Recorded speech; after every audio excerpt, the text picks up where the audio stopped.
We live in a world that is constantly loud, yet completely empty. Look around you. Everyone is trying to perform, trying to hustle, trying to show that they have it all figured out. But behind closed doors, when the screens turn off and the noise fades away, there is a silent epidemic that nobody wants to talk about.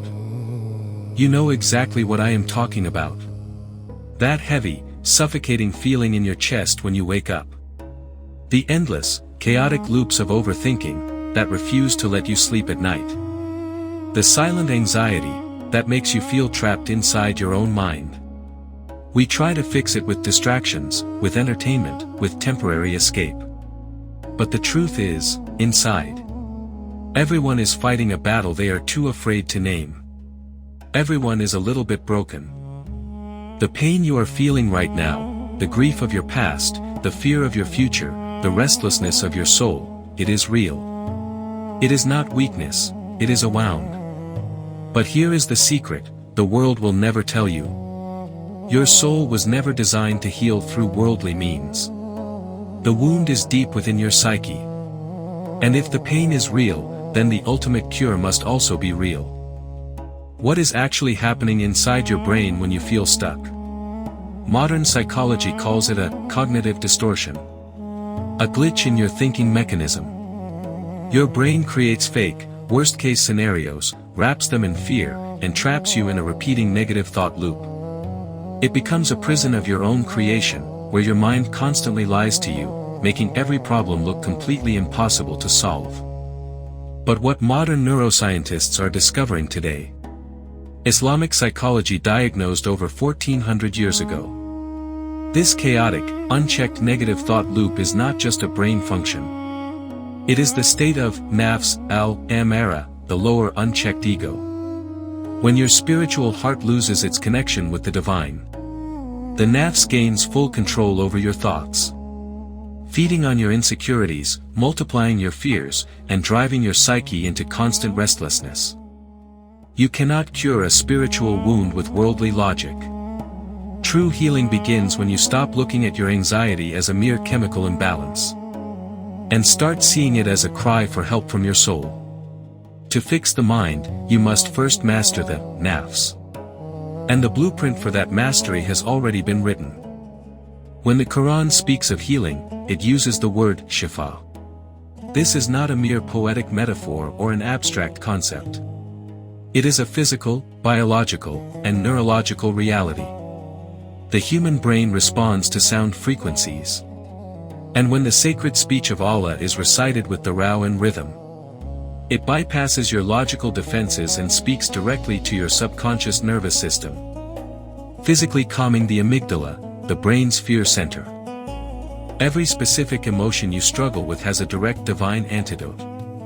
When you are drowning in grief, the verses of Surah Ash-Shar enter your psyche like a warm embrace, assuring you that ease exists alongside your hardship. When fear of the future paralyzes you, the verses of Surah At-Talaq rewire your focus toward Tawakkul, reminding your brain that the Creator is always sufficient for you. This is where the magic happens. As you listen or recite, the chaotic, high-beta brainwaves of stress and anxiety begin to slow down, shifting into the calm, deeply relaxed alpha and theta waves. The dark, messy loops of your thoughts are interrupted by pure divine frequency, forcing the chaos to retreat and making space for absolute stillness. In modern psychotherapy, the gold standard for healing the mind is called cognitive restructuring. The practice of identifying core negative beliefs and consciously replacing them. But science is only now uncovering what Islam perfected centuries ago. Quranic restructuring doesn't just change your thoughts. It completely overwrites the base code of your soul. It takes a mind fractured by worldly anxiety and anchors it onto the unshakable reality of divine purpose.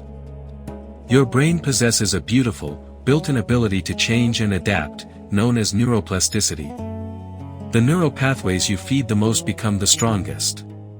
When you replace hours of mindless scrolling and toxic overthinking with the rhythmic, focused recitation and zikr of the Quran, you are physically dismantling the neural highways of fear.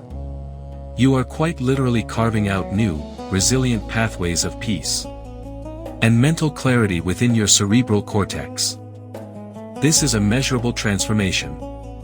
Studies in neuroscience show that consistent spiritual contemplation increases gray matter density in the prefrontal cortex, the area responsible for emotional regulation, decision-making, and stress management.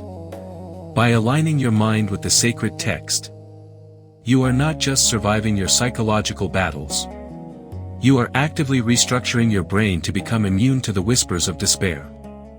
When the brain rewires and the soul finds its anchor, you enter the final stage of Islamic psychology, Nafs-al-Mutma'innah, the peaceful, tranquil mind.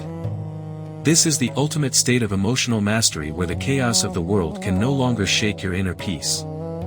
Your wounds begin to close, not because the trials of life have disappeared, but because your spiritual heart has become strong enough to withstand them. To implement this transformation in your life today, follow this simple 3-step daily protocol. Step 1. Microdose Quran. Spend just 10 minutes every morning reading the translation of specific verses on peace. Step 2. Active contemplation, Tafakkar. Pause for 2 minutes after your prayer to deeply reflect on a divine promise. Step 3. Digital fasting. Replace 15 minutes of nighttime scrolling with silent remembrance, zikr. Remember this: you are not permanently broken. Your mind is not a trap destined to stay in darkness. You are a believer, and your soul possesses a divine blueprint for healing. Step out of the shadows of overthinking, align your nafs with the sacred word, and rewrite your story today. If you want to continue this journey of deep psychological and spiritual transformation, subscribe to IslamicPsychoVerse, share this reminder, and let your soul heal. May Allah grant you peace and clarity. Ameen.